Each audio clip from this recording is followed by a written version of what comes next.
name is Emmanuel Samani. Coming up, the headlines.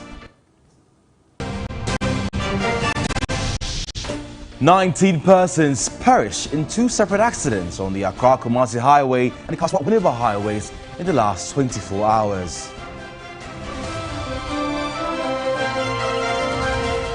Also coming up this afternoon, the Director for Policy Engagement and Advocacy for CDD Ghana, Dr. Kojo Asante, says the Finance Ministry must take action against institutions which flout the Financial Management Act.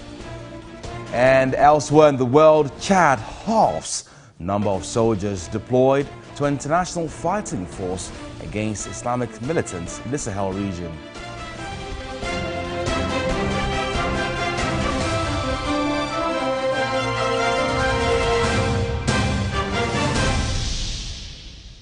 Many thanks for your time. Remember, we're live on DSTV channel 279, all around the world on 3news.com and across the social media platforms at TV3 Ghana. Let's get to it now.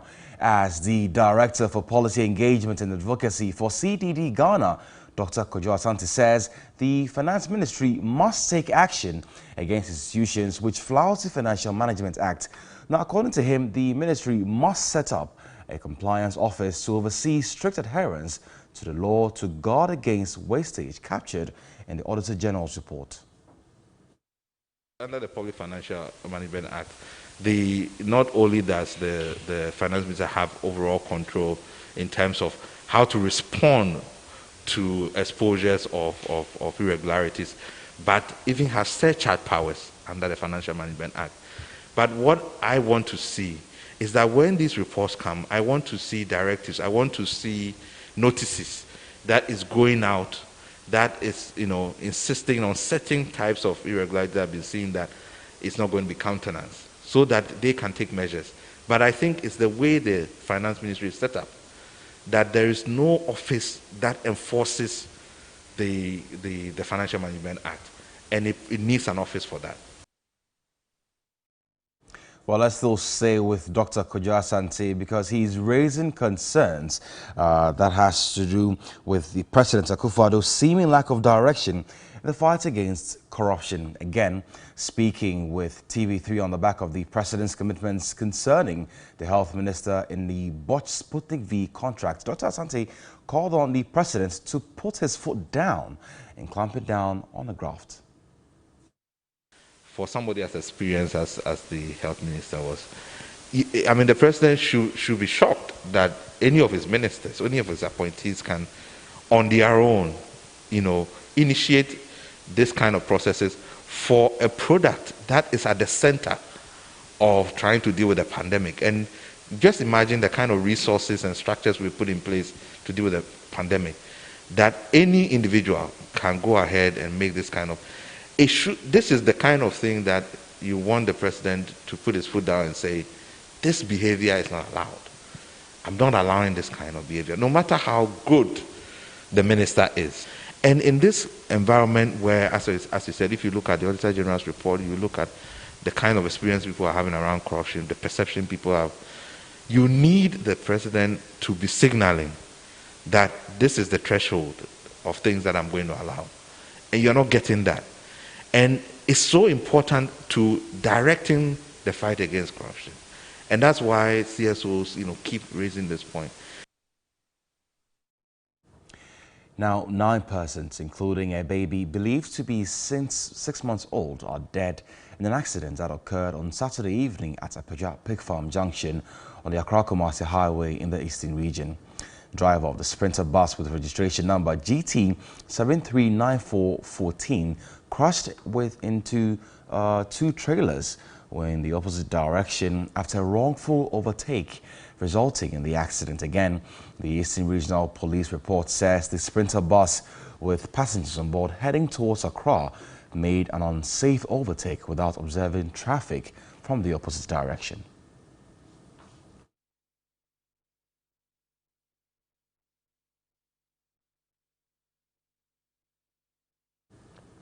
Well, let's cross over to the Eastern region where our reporter Yvonne Nico will be bringing us some more updates. Thanks for your time, Yvonne. Do we know what exactly caused the accident? We're told that it was a wrongful overtake. Can you confirm this? Exactly. From the police report, they said that they believe that the driver of the status bus had done a wrong overtaking, resulting in the vehicle crashing with 2 trailers, resulting in deaths of 9 persons in the accident yesterday evening. Again, do we know the status of those injured? How are they faring? Well, a number of people also got injured. We do know about there are the Provincial Government Hospital and then the Kibi Government Hospital. As of now, we haven't had people in very critical state who should be transferred to the 18 regional hospital. But we are in touch with the hospital authorities to see exactly what happens by the end of today. Okay. Thanks for your time there, Yvonne Nico, reporting from the Eastern region. Let's bring you some more stories as at least 9 people have been killed in an accident on Sunday dawn at Winneba Junction. The accident involves a Takoradi-bound bus from Accra and a Accra-bound bus from Takoradi.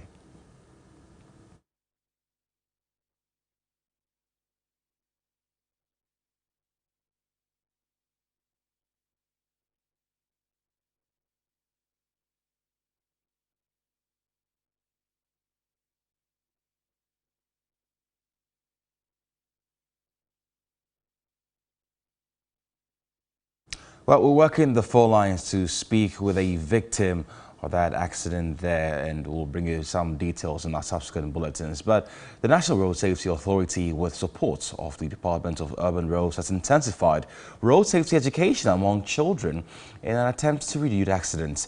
Again, this is to ensure that children are aware of road safety and help reduce the rising trend of crashes in the Ashanti region. Established in 1991, the school remains the only second cycle institution in the Adansi South District capital, with an initial enrollment of 21 students. The school currently has a population of over 2,000. Students say the absence of fence wall makes it easier for intruders to have their way into the school compound.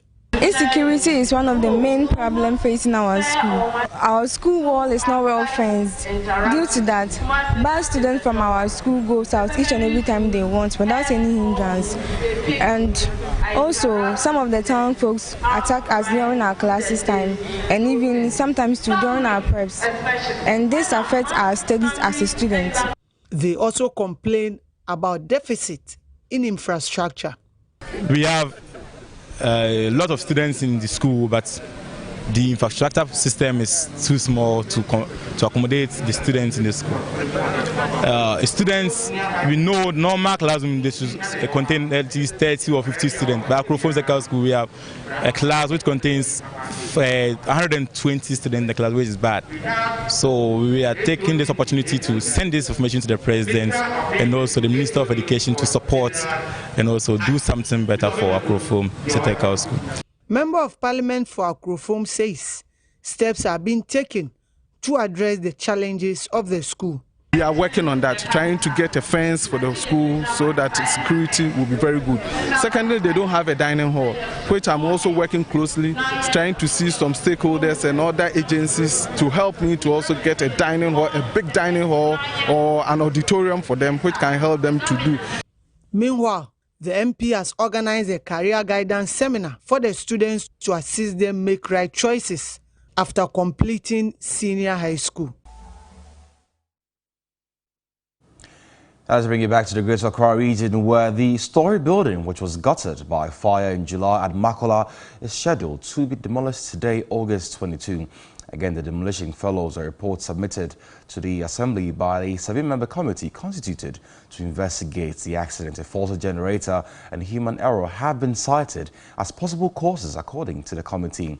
Now let's cross over to Makola, where my colleague Stanley Niebler is, and he joins us for some more updates there. Stanley, thanks for your time. I can see that the demolition exercise has started. What more can you report? I don't know if you can hear me, Stanley, but your Zoom is on mute. If you can unmute yourself. Is it okay? Yes, I can hear you loud and clear.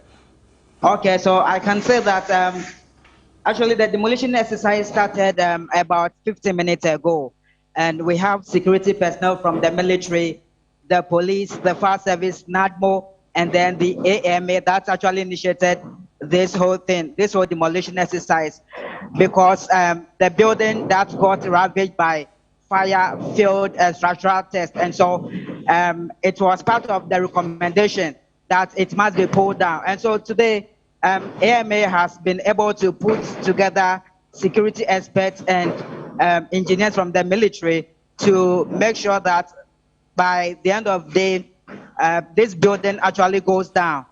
And so today, Sunday shoppers, the entire place has been cordoned off. And so those who actually come to town to shop, usually on Sundays, will not have their day.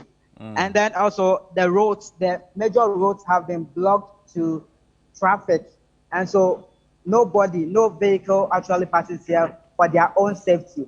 We have also security personnel stationed at vantage points to ensure that nobody comes to where the demolition is actually taking place. And so currently we are here to witness what is happening and to also report on what is happening actually. Okay, Stanley, do we know how long this exercise is going to take for the building to be raised down? Actually, looking at the complexity of the building, it's a 3-story building, and so it is going to take time.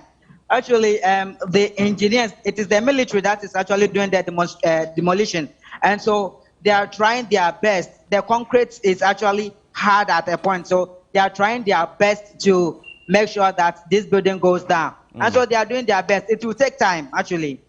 Okay, Stanley, I know the military is in charge of this particular operations.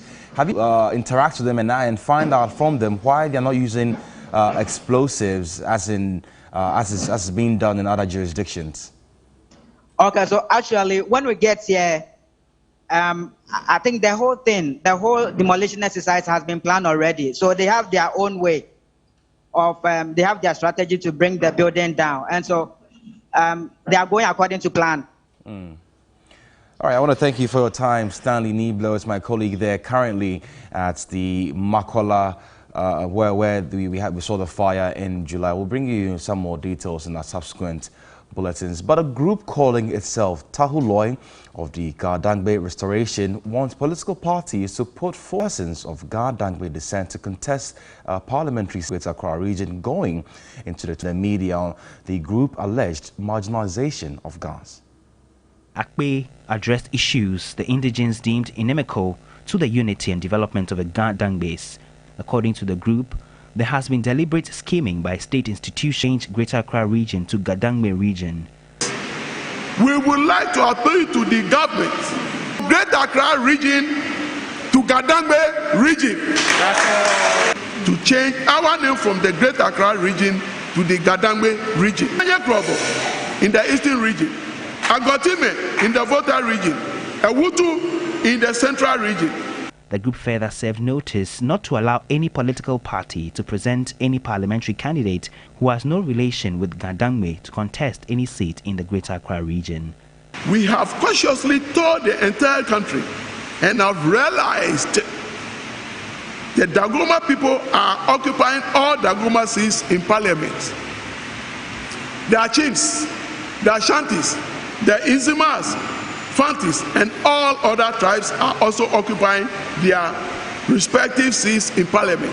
I'd like to make it clear to the two major parties, the MPP and the NDC, that no one that is not a native of Gardangbe will be allowed to contest any Gardangbe parliamentarian seat in the forthcoming 2024 election. We are ready to work cordially with all the political parties to achieve our aim. No one should ignore or underestimate this noble demand. Queen of Sakumono, Nabole Wulu, blamed Ga chiefs for selling out their inherited lands at the expense of their subjects. She wants the Gans to right the wrongs of the past. The event was themed Equity, not Merit. All right, let's still stay on this particular development and speak with the General Secretary of the Council for Gardangbe Divisional Chiefs, Francis Opoku. But before we do speak to, let me take you through the constitution and the eligibility of one who is able to stand for the Member of Parliament position. And it says that this is actually subject to provisions of this article. A person shall not be qualified to be a Member of Parliament unless A, he is a citizen of Ghana and has attained the age of 21 years and is a registered voter. B, he is a resident in the constituency for which he stands as a candidate for elections to Parliament or has resided there for a total of not less than 5 years out of the 10 years immediately preceding to the elections for which he stands or he hails from that constituency. And C, he has paid all his taxes or made arrangements satisfactory to the appropriate authority for the payment of his taxes.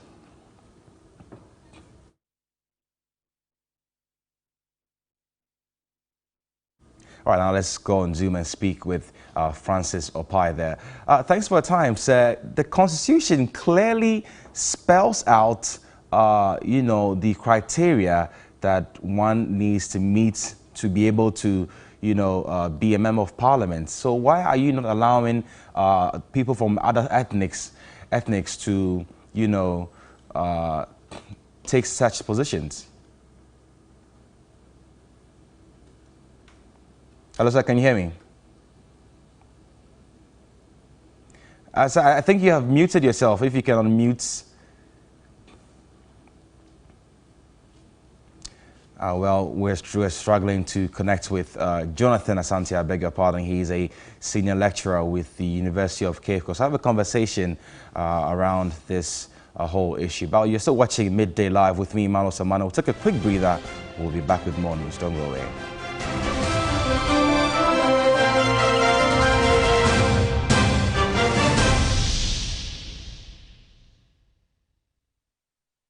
Factory Direct promos. Papa binye. Yantwe nyinam kanea no nie. Hisense. What the ya now they are sell. Now here. TV, fridge, freezer, air condition, gas cooker, washing machine, smartphone, sound system, water dispenser, microwave, blender, rice cooker, kettle, and iron. Wakukudro Hisense showroom bia. Everything that August. I'm coming 3rd September. Be here where showroom no. Yeah, turn no factory direct price. Say they turn no. Sana yeah turn. It's in your madana no. Emma light bill e kuno. First baby. Never jefufro. I have 5 days bill. Into one car one and you may say jawa. Wallo wala. Wait dear. Ya Tete swabro so. Eche who Hisense. Everyday prices for everyday people.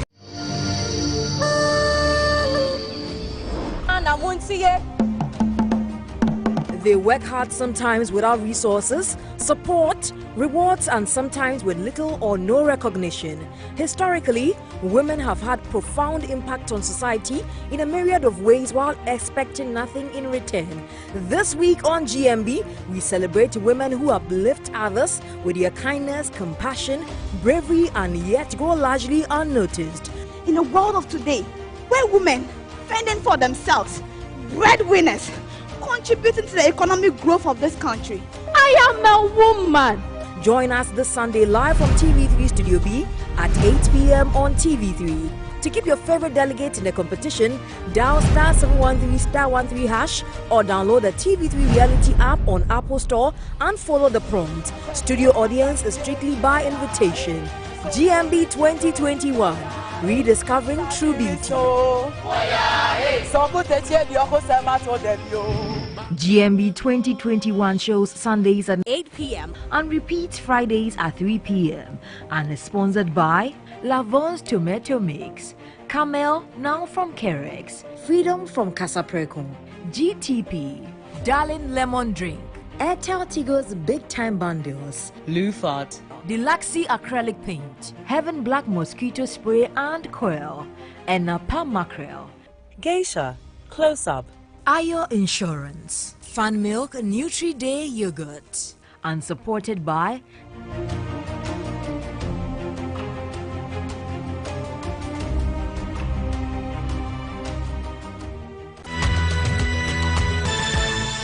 You are the first, if not the only, one that has set up one of the biggest photo studios in West Africa. Yes, we started focusing primarily on babies for several reasons. Okay. You know, the joy they bring, and they make me happy personally. I mean, for her teaching love to becoming a professional photographer. I studied photography, but for art, I've never had anyone teach me art. So this is a natural gift? Exactly. They kept asking that, hey, what kind of solo you do that you've been doing a lot of stickers, because the others were coming in plenty. And I think parents should also encourage, don't box your child into any career, don't box your child into any field. I want you to become this. Never say that to your child. Today's Woman shows Sundays at 3 p.m. and repeat Wednesdays at 3 p.m. on TV3.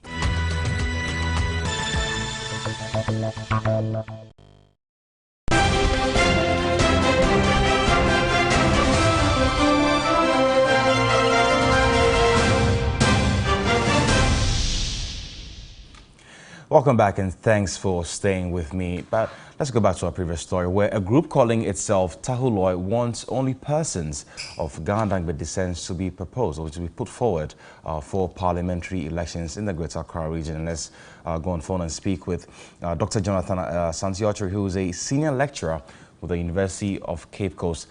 Thanks for your time, sir. Would you say that they have a point in saying that they've been marginalized? Pardon me? Dr. Archer, can you hear me? Hello? Dr. Archer, I can hear you. Can you hear me? Okay, yeah. Yeah, so I'm saying that with what Tahuloi is saying, would you agree that because they've been marginalized, they are calling for only individuals with Gandangbe ethnic to be put forward in terms of the parliamentary elections? Well, let me say good afternoon to our terrorist viewers. Well, I think that the call is a very dangerous one. In as much as I may agree with the kind of position they are coming from, it is a dangerous one because Greater Accra is a metropolitan area, and I don't think that they want to fuel ethnicism in an urban-dominated area in which, if probably after the population census, when the statistics or figures come out, we may even find out that, other tribes residing in Greater Accra even far outnumber that of the indigenous or the indigents. And so I think that pronouncements of this nature ought not to have come out publicly, but it is more or less like a call to the various political parties. And I think that the call is equally parochial, but it is paramount as far as they are concerned. Parochial in the sense that I'm not too sure that Greater Accra regional minister is a non-native. I'm not too sure that the mayor is also not a non-native. They may have had, they may be occupying various seats or important positions in the country. But to try to nativize it in itself is quite ethnocentric. And the comparison that they were trying to make, the Ashantis, the Bonos, and others, yes, it may be real, but if you stretch it to a certain level, I think that you may be fueling something that we may not be able to contain in the near future. But then again, Dr. Autry, the regional minister there is not an Ahanta, for example, it's because Sekendita Kwad is an Ahanta land, but the person who is the regional minister is not an Ahanta. If we go on that tangent, then obviously we may go ahead to say that, well, if you are not an indigenous of this place, then you cannot even come and work at this place. I don't think that is the way we want to go.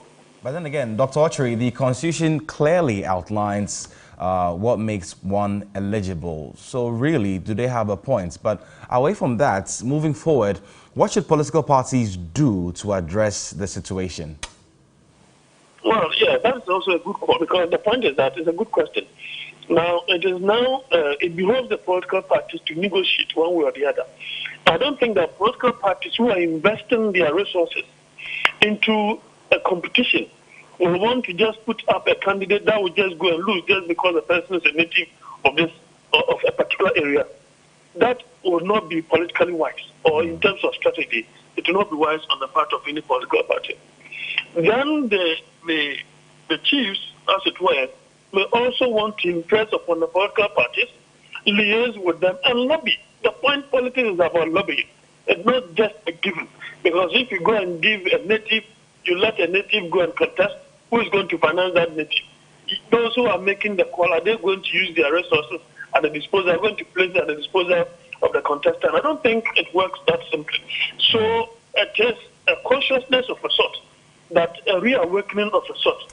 But if they stretch it a little higher, I think that it may bring certain things that may be untoward as far as in our democracy and our forward-looking is concerned. All right. Thank you for your time. Dr. Jonathan Asante is a senior lecturer with the University of Cape Coast, sharing his thoughts on the Tahuloi's call that Gadangbe individuals should be put forward by political parties to stand for Member of Parliament in the Greater Accra region there. Well, still on this issue, the Constitution states again that the individual has to be a resident in the constituency for which he stands as a candidate for election to Parliament, or has resided there for a total of not less than 5 years out of 10 years immediately preceding to the elections for which he stands or hails from there. But let's go on, still stay on this particular matter and speak with Francis, who is the speaker for the Tahuloi individuals there. Thanks for your time, sir. Clearly, the Constitution outlines what the eligibility of an individual who, you know, must stand for such a position. Why are you still hitting this point that this individual must come from the Gandangbe ethnic? I'm already on, so the party is on, so let's go.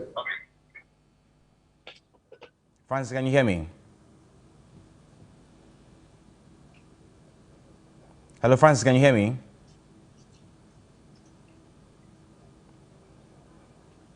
Francis, can you hear me? We seem to be having some connection difficulties there. We're still watching Midday live from our studios here at Desawe Kanda and Accra. We're live on DSTV channel 279, and you can catch us on your Go TV on channel 106. Now, let's bring you some more stories now, as the Ministry of Education has denied claims suggesting students at colleges of education are to pay for the Wi-Fi they enjoy on campus, reacting to the confusion which greeted a directive to have the colleges pay for their own Wi-Fi. PR of the ministry, Kwesi Kwarting, told TV3 allocation has been made to the schools for the project. The communication that has been bundled out there and made to look like students have been asked to pay is not entirely accurate. At the end of the day, what the minister sought to do, I mean, it just boiled down to accounting purposes, because whichever way, government is still going to pay for the Wi-Fi. But if you look at the circular that the minister brought out, the payment was being made or debited under free SHS money. And so what the minister said, that the colleges of education should rather pay, and again, the distinction should be set clearly. If we say the colleges of education should pay, it meant that the services, they are using it. And of course, I mean, they receive government subventions and other things. So they should be able to use their monies to pay. It was in no way suggesting that even at the level of the colleges of education, the students should pay anyway.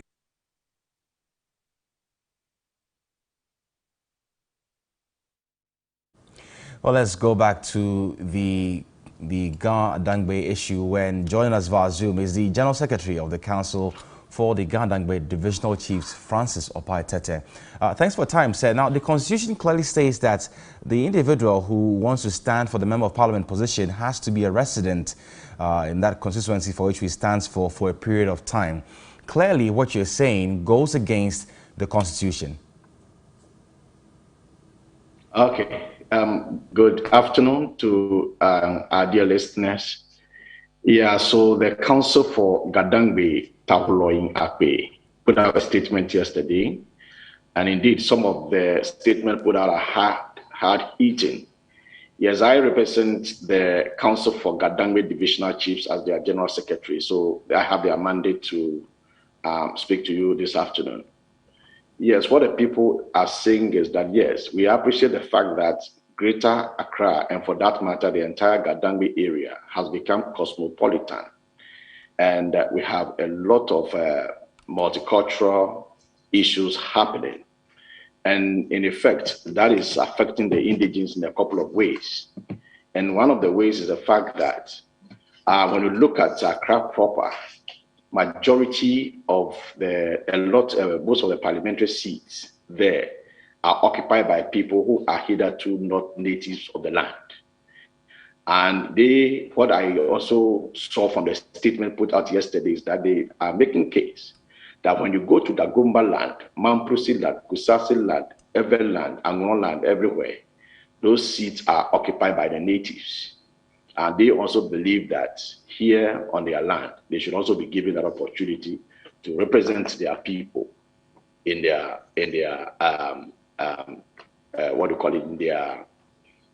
land. We all remember during the 2020 elections, a statement that was made by Techima Hene, for instance, alluding to the fact that the Techima land, they want a native of the land to represent them in parliament, and therefore they were going to do everything possible to make that happen. The Gadangwes have always lived peacefully with our neighbors. Me that I speak with you, for instance, I grew up in Dentra. The cocoa farm that paid my fees was located in Wasamenfi East area. So they are not, the statements was not implying divisiveness or dividing and hating any tribe. No, that is not what they're saying. What they are saying is that they also want to represent their people on those seats in parliament. Again, so you they want to represent their people, but have you guys gone through, or you do know that, for example, the Accra mayor and the Greater Accra Regional Minister are of, the Ghana descent, but wouldn't this be a little ethnocentric? And also with regards to political parties putting their people forward, in case of a situation where they do not have an individual of the Ga-Dangbe descent, what happens? Are they not going to put individuals to contest for parliamentary elections? What is the plan? Should there be a political party who doesn't have an individual of the Ga-Dangbe descent? In that case, what happens? There are a lot of people who are ready and qualified and competent enough to do that.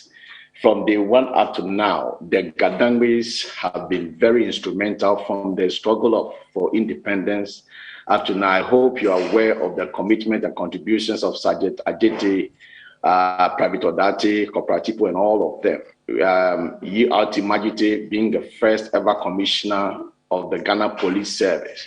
The Gadangwes have been there, and we still have the men and people to represent us. You see, I honestly, like I said, I have lived in Dentra, and I still hold allegiance to the Dentra state. We are not dividing anybody. What we are saying is that just give us opportunity to also represent our people.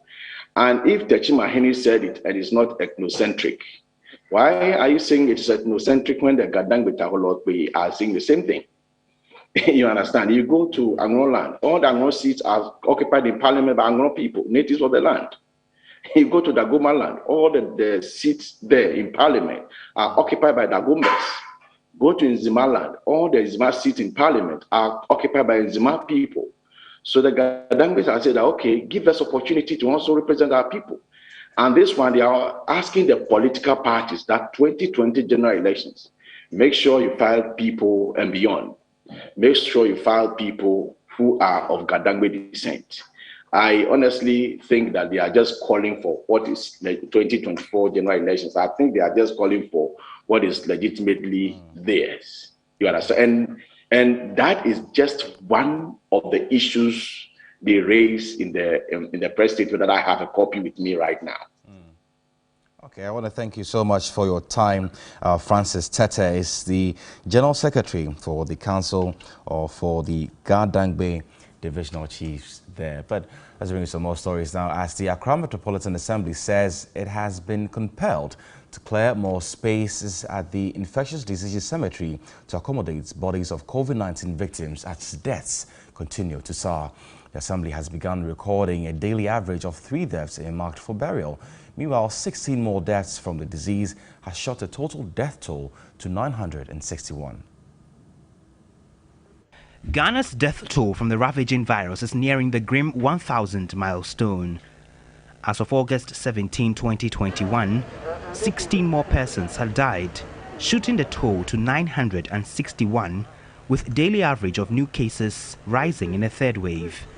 And as the deaths continue to spike, environmental health workers who bury the bodies are having to double up in order to deal with the numbers. In the Greater Accra region, the Accra Metropolitan Assembly Public Health Directorate has cleared up more space at the Infectious Diseases Cemetery to accommodate the bodies. Inspector Joseph Asitanga leads the burial team. We have that lot of graves now, not that we need deaths, not that we are happy when people are dying, but this is to prevent further infection. Because when the people die, we quickly have to bury them. In the Eastern and Ashanti regions, however, environmental health workers are protesting inadequate PPEs and other logistics to carry out the burials. At the morgues, there are even more bodies. The Accra Metropolitan Assembly hopes to dispose of as many of them in good time to avoid congestion in the morgues. If you come here, you have to come with a report from the hospital for us to know for sure that this is what you are saying. It does not contradict with what we have here. At the moment, we have about 45 cases pending for burial. While the Ghana Health Service expects vaccines to inoculate as many individuals as possible, there are calls for people to take personal responsibility to protect themselves and others. On the evidence of what I see from the morgues to the cemetery anytime I tag along, the pain of relatives who are unable to give their own a befitting send-off is enough incentive to abide by the protocols. Komla Adum, TV3 News, Accra.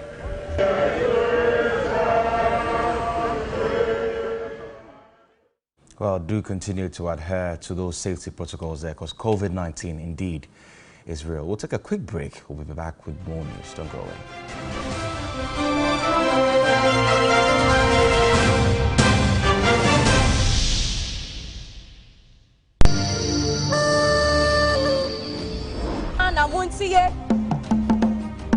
They work hard sometimes without resources, support, rewards, and sometimes with little or no recognition. Historically, women have had profound impact on society in a myriad of ways while expecting nothing in return.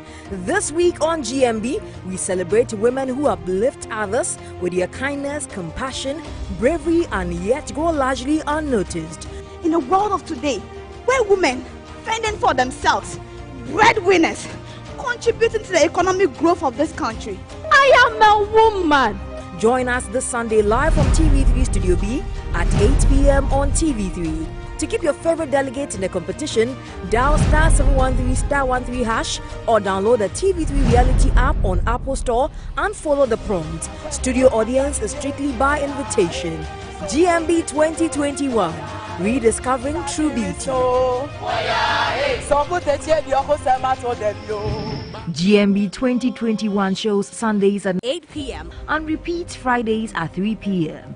and is sponsored by Yvonne's Tomato Mix, Camel now from Kerex, Freedom from Casaprecum, GTP, Darling Lemon Drink, Airtel Tigo's Big Time Bundles, Lufat, Deluxy Acrylic Paint, Heaven Black Mosquito Spray and Coil, and Napa Mackerel, Geisha, Close Up, Ayo Insurance, Fun Milk Nutri-Day Yogurt, and supported by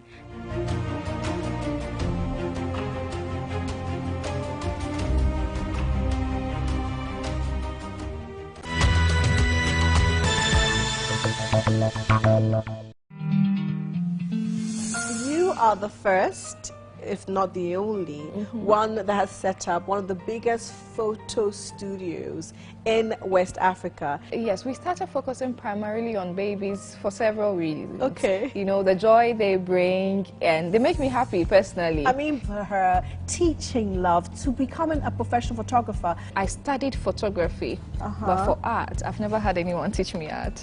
So this is a natural gift? Exactly. They kept asking that, hey, what kind of sobolo you do that you've been doing a lot of stickers, because the others were coming in plenty. And I think parents should also encourage, don't box your child into any career, don't box your child into any field. I want you to become this. Never say that to your child. Today's Woman shows Sundays at 3 p.m. and repeat Wednesdays at 3 p.m. on TV3. You like to?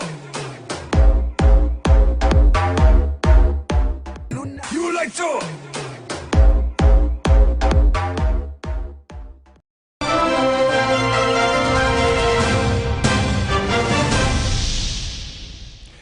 Welcome back. Let's bring you some more stories now, as multiple sale of lands and increased activities of land guards in the Ghana South municipality will gradually die off as traditional authorities take steps to digitize management of land.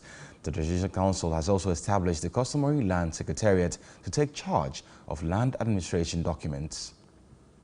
The involvement of land guards in the land acquisition system in parts of the country, coupled with multiple sale of a particular parcel of land to multiple individuals and poor keeping of land documents by chiefs over the years, have been of worry to many property developers. The Land Act, Act 1036, is aimed at addressing the age-long land problem. Under the Land Act, traditional authorities are mandated to establish customary land secretariat to regulate sale and documentation of all lands within their jurisdictions.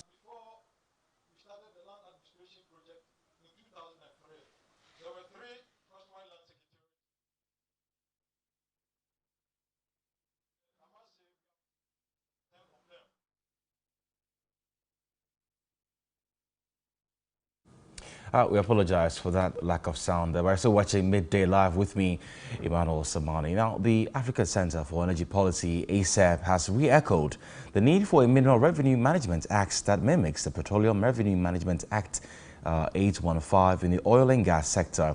This, the Executive Director of ACEP, Benjamin Wachi, says will enhance accountability and transparency needed to avert enterprise like the Ejapa royalties deal. In fact, the NPP manifesto for 2016 was to develop a mineral revenue management law that would ensure that we properly account for our money. And I would imagine that that was part of the reason why the NPP was voted to power. So I don't know why the deviation all of a sudden to do the transaction that has become a JAPA, which is a complete deviation from what we sought to do with that period of advocacy, over 5 years of advocacy, which probably almost crystallized into getting government to pass the law. I think that's essentially what you have to do, ensuring that you have systems to collect. Government's job is to ensure that you are getting revenue. And to get the revenue, you have to be able to monitor the production processes. You are the only body that has capacity to go and audit the companies and ensure that the illicit financial flows can be blocked, to ensure that every ounce of gold produced can be accounted for. That is how you benefit from resource extraction. If you renege on that responsibility, the side effects of a vaccine and were in need of desperate support. The story sought to find the exact cause of their deformities and other conditions they suffered. Viewers touched by their story donated an amount of 53,478 cedis, 50 pesos, as Wendy Lai spends the last 6 months in and out of medical facilities with the 21-year-old twins, and brings us this report. This was when we first visited their funerals and aired their story in March. The state of their 21-year twins, Ayram and Ayrami, is of grave concern to them. For their parents, it has been 21 years of hard work, drained financial resources, stress, and possibly a lot of faith and hope to keep going. The parents say their daughters were well until their vaccination. According to medical report, Aram started limping and her speech development progressed very slowly. Her younger twin, Arami, also started experiencing similar symptoms. They were both just 17 months. The vaccination on June 13, 2001, according to the parents, was against yellow fever and measles. When we aired the story to solicit for financial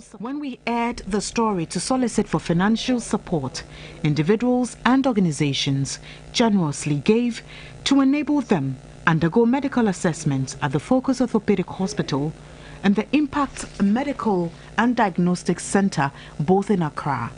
They underwent a number of medical assessments, including nerve conduction studies, brain function assessments, X-rays on their spines and relevant parts of their bodies that have deformities. Report that comes out from all the investigations for Aram shows that virtually everything about her is okay. Her brain function, except that we can tell from the clinical exam and the story that she has a condition which is cerebral palsy.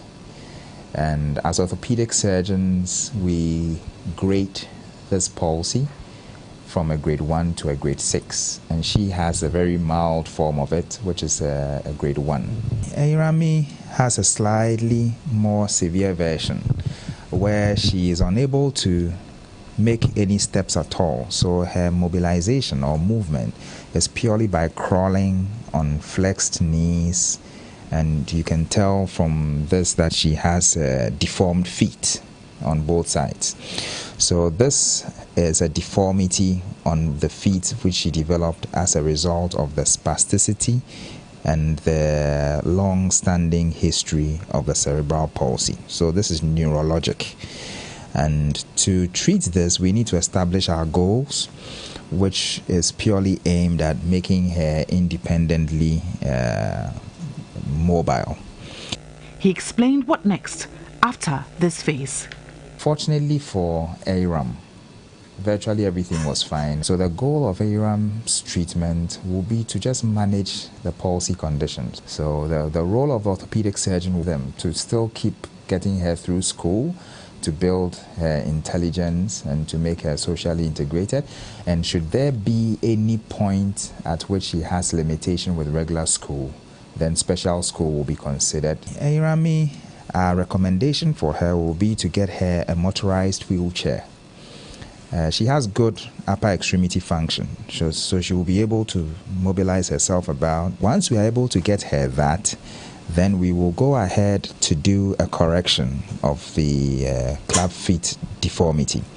So we'll do a combination of things. We will cut into the bone to reset it, to realign the feet, and then we may do some what we call tendon transfers. We must emphasize that this is a condition which is central to the brain. And so if you have a patient who is already not walking, you may do all the fantastic surgery that you may propose to do, but if the patient is unable to walk, then surgery becomes a moot point. In Arami's situation, she's not walking. So anything we will aim at doing for her is to make her comfortable in her motorized wheelchair and to give her some acceptable cosmetic appearance. Arami will still need an amount of 101,360 cedis for the surgery. On August 20, out of the funds donated, we purchased an electric wheelchair for Arami and presented a check for 29,578 cedis to the twins after the medical assessment. We're very grateful to our audience. I mean, who most of the time when we put out such, ask for such support, they come to our aid. But even above all, our corporate partners, NGOs and other supporters who help to raise this fund. I'm more than grateful about all that is going on. I'm really surprised, but especially for TV3. God bless you people so much, especially you, the viewer, because It has been your effort that has taken us to this far. God bless you all. We're grateful to all who donated to support the Afenubos. Wendy Lai, TV3 News, Accra. And we'll take a quick break at this point. We'll be back with more news. Don't go away.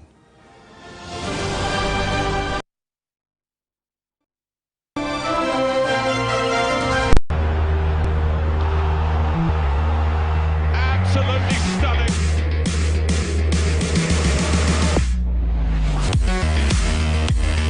Tiger completes one of the greatest comebacks in Masters history. Separate shoes. Oh, Durant throws it down. Oh, that's...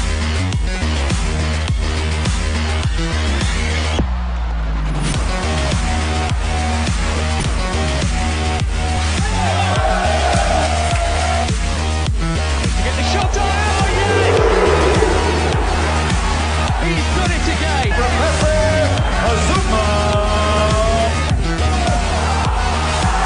Sports Station, brought to you by Betway. Heaven insecticide spray and coil. Super Yogo. Number 10 liver salt from Ernest Chemist.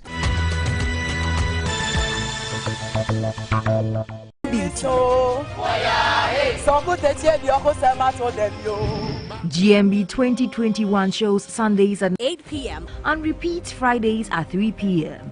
and is sponsored by Yvonne's Tomato Mix, Camel now from Kerex, Freedom from Casaprecon, GTP, Darling Lemon Drink, Airtel Tigo's Big Time Bundles, Lufat, Deluxe Acrylic Paint, Heaven Black Mosquito Spray and Coil, and Napa Mackerel, Geisha, Close Up, Ayo Insurance, Fan Milk Nutri Day Yogurt, and supported by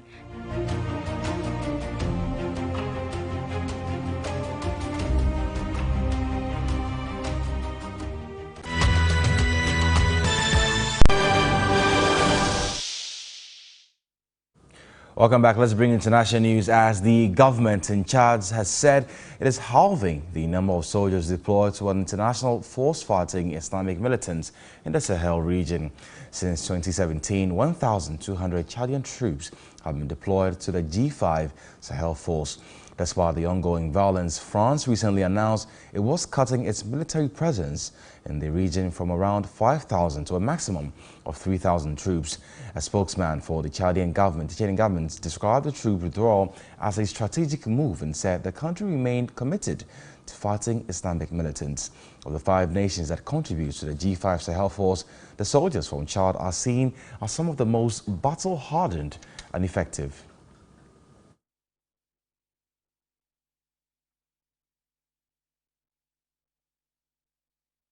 Up next is entertainment.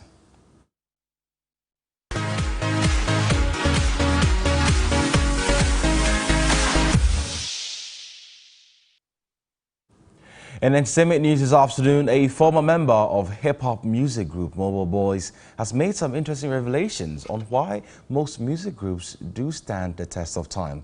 Speaking on Simply Showbiz, Yal Gray outlined 4 key factors he believes is the bane of music groups split up in Ghana.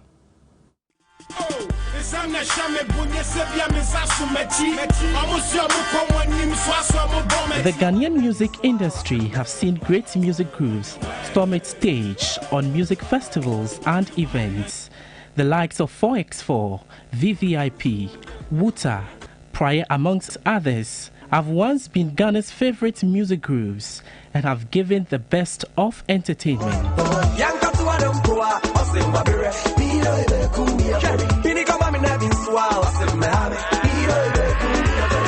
But now the story is different, as many of these groups have gone on separate solo projects and efforts to bring them together yielded no result. Ricky Tennyson is showbiz critic and music executive. For me, understanding the space, following and mastering the art, of this business, it's structure, because structure on which part? Structure in terms of from whoever takes up the group or from the group, because a lot of the times it is me and you where we the hustle together, where we feel say Charlie, we go do something together and we begin, and then someone wants to help us. So that's where the problem is. But if there's a real structure where behind the group, okay, where I identify that Charlie, Ken is good, Ricky is good, Gray is good, I want. Yao Gray, a former member of hip-hop music group Mobile Boys, also made some interesting revelations on why most music groups do not stand the test of time. I always say this four factors, you know: ego, maturity, women, and friends. Beautiful. So ego, maturity, women, and friends. These four things, they mess us up. They mess you, your group, or they mess the general. I would say what messed us up was money, ego, and maturity wasn't really there to know and understand what we had at a particular time. We were just rappers, just enjoying rapping, and you know, the call-outs for show. You know, the businessman wasn't there like today. Okay, so let's see.